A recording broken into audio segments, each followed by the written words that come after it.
ଶେଷରେ 4 ଦିନ ପରେ ପାଚକ ପାଚିକାଙ୍କ ଦାବି ପୂରଣ ନିମନ୍ତେ ସରକାର ପଦକ୍ଷେପ ଗ୍ରହଣ କରି ଆନ୍ଦୋଳନରୁ ଓହରିଛି ପାଚକ ପାଚିକା ରାଜ୍ୟ ସଂଘ।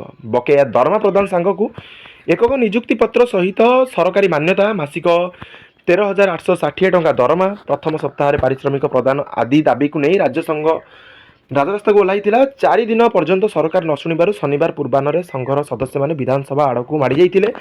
ସେଠାରେ ପୁଲିସ ଅଟକାଇଥିଲା ଏବଂ ବ୍ୟାରିକେଡ୍ ନିକଟରେ ପୁଲିସ ସହିତ ଧସ୍ତାଧସ୍ତି ହୋଇଥିଲା। ଜଣେ ମହିଳା ସେଠାରେ ନିଜ ଓଢ଼ଣୀକୁ ବେକରେ ଲଗାଇ ଆତ୍ମହତ୍ୟା ଉଦ୍ୟମ କରିଥିଲେ ଏବଂ ତାଙ୍କୁ ହସ୍ପିଟାଲ ପଠାଯାଇଥିଲା। ଏହା ସହିତ ଖରାରେ ଅନେକ ସେଠାରେ ଶୋଇ ରହି ପେଟରେ ଓଦା କପଡ଼ା ପକାଇ ପ୍ରତିବାଦ କରିଥିଲେ। ଏହାର ଭିତରେ 3 ଜଣ ଅସୁସ୍ଥ ହୋଇପଡ଼ିଥିଲେ, ସେମାନଙ୍କୁ ମଧ୍ୟ ହସ୍ପିଟାଲ ପଠାଯାଇଥିଲା। ପରେ ବିଭାଗୀୟ ସଚିବ ଏନ୍ ତିରୁମାଲା ନାୟକଙ୍କ ସହିତ ରାଜ୍ୟ ସଂଘର ଆଲୋଚନା ହୋଇଥିଲା। ସେ ସବୁ ବିଷୟରେ ଅବଗତ ହୋଇଥିଲେ।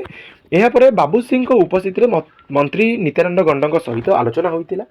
ଖୁବ୍ ଶୀଘ୍ର ନିଯୁକ୍ତିପତ୍ର ଓ ପରିଚୟପତ୍ର ମିଳିବ ବୋଲି ମନ୍ତ୍ରୀ କହିଥିଲେ ଏବଂ ଦରମା କେତେ ବଢ଼ିବ ଏବଂ ଏହା କିଭଳି ତୁରନ୍ତ ମିଳିବ ତାହା ମୁଖ୍ୟମନ୍ତ୍ରୀଙ୍କ ନଜରକୁ ନେବେ ବୋଲି କହିଥିଲେ।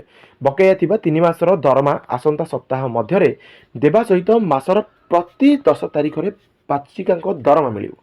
ବିନା କାରଣରେ ଛଟେଇ କରା ନଯାଇ ଏକ କମିଟି କରାଯାଇ ଅନୁଧ୍ୟାନ କରାଯିବ ବୋଲି ଆଲୋଚନାରେ ନିଷ୍ପତ୍ତି ହୋଇଥିବା ନେଇ ରାଜ୍ୟ ସଂଘର ସଭାପତି ଯୋଗେନ୍ଦ୍ର ସ୍ୱାଇଁ ସୂଚନା ଦେଇଛନ୍ତି। କିନ୍ତୁ କଥା ପଡ଼ିଛି ଏହା କି ପ୍ରତିଶ୍ରୁତି କେବେ ମନାଯାଉଛି ତାହା ବି ମଧ୍ୟ ନିହାତି ଭାବେ ଦେଖିବାକୁ ପଡ଼ିବ। ଯେମିତିକି ପୂର୍ବରୁ ଅଲରେଡ଼ି ହୋଇସାରିଛି କନିଷ୍ଠ ଶିକ୍ଷକ ଯୋଜନା ଭିତ୍ତିକ ଯେଉଁମାନେ ଥିଲେ ଦୀର୍ଘ 7 ମାସ 8 ମାସର ଡିକ୍ଲାରେସନ୍ ପରେ ଏହା ରେଗୁଲାରାଇଜ୍ ହେଲା।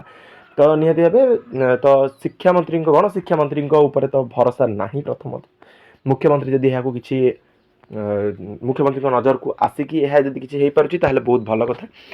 ଆଶା କରିବି କମ୍ପ୍ଲିଟ୍ ଇନଫର୍ମେସନ୍ ଦେଇପାରିଥିବି। ଯେଉଁମାନେ ଚ୍ୟାନେଲକୁ ନୂଆ ଚ୍ୟାନେଲକୁ ଏପର୍ଯ୍ୟନ୍ତ ସବସ୍କ୍ରାଇବ୍ କରିନ ଛୋଟିଆ ରିକ୍ୱେଷ୍ଟ ରହିବ, ଚ୍ୟାନେଲଟିକୁ ସବସ୍କ୍ରାଇବ୍ କରିବା ସହିତ ପାଖରେ ବେଲ୍ ଆଇକନ୍ ଥିବ ତାକୁ କ୍ଲିକ୍ କରି ଅଲ୍ ଉପରେ କ୍ଲିକ୍ କରିବାକୁ କଦାପି ଭୁଲିବ ନାହିଁ, କାହିଁକିନା ଏମିତି ଇନଫର୍ମେଟିଭ୍ ଭିଡ଼ିଓଜ୍ ଏହି ଚ୍ୟାନେଲରେ ସର୍ବପ୍ରଥମେ ପୋଷ୍ଟ ହୋଇଥାଏ। ଆଣ୍ଡ ଯେତେ ପାରୁଛ ସେତେ ମାତ୍ରାରେ ଏହି ଭିଡ଼ିଓଟିକୁ ନିଜ ସାଙ୍ଗମାନଙ୍କ ମଧ୍ୟରେ ସେୟାର କରିଦିଅ ଯେମିତିକି ସମସ୍ତଙ୍କ ପାଖକୁ ଇନଫର୍ମେସନ୍ ପହଞ୍ଚିଯିବ।